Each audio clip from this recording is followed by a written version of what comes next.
Hicab diýerleri dünýäniň gurulşynyň awadallygy şu bilen näme aýar? Bir meweleri özde bar, daşyň näki gawygy bilen awadallanýandyr. Her bir meweň özüne görä daşynda bir puşuşy bir gawygy bardyr. Eger şoň gawygyny aýyrsaň, basymlykda faset bolup harap bolmaýar. Sünnede agaçlaň awadallyklary üstündäki ýafraklary bilen näme? Ýafraksyz bolup galan agaçlary özde ýalana ýafrakdan ýalanaç olanlarda gelişik ýok. Ýafrak bilen ýaşyllap, akşyllap duran baglar nagat awadallygy gelýär. Ýa-da onuň awadallygy şu agaçlaň ýafragy bilen näme? Dağlar hamun agaçlar bilen awadallanmaýar.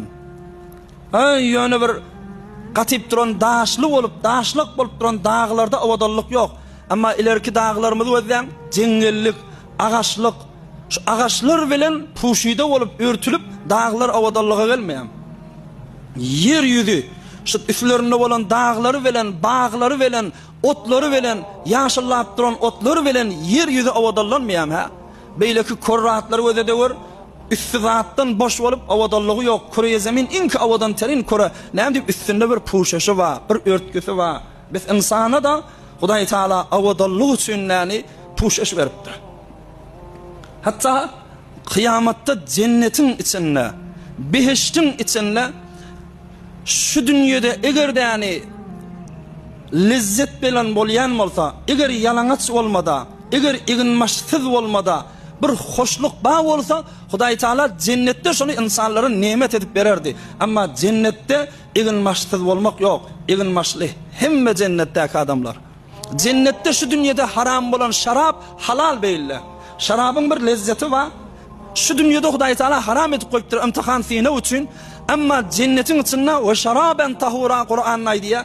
Arasda şaraplar cennetin içinde beripdir. Amma cennetin içinde aya iginmaşsyz bolmak, lezzet bolýan bolsa, iginmaşsyz bolmak bir hoşluk bolýan bolsa, cennette Hudaý Taala bererdi, berdimi? Ýok. Cennette ve yelbesuna thiyaban khudran min sundus ve istabrak ve yelbesuna libas var. Iginmaş var.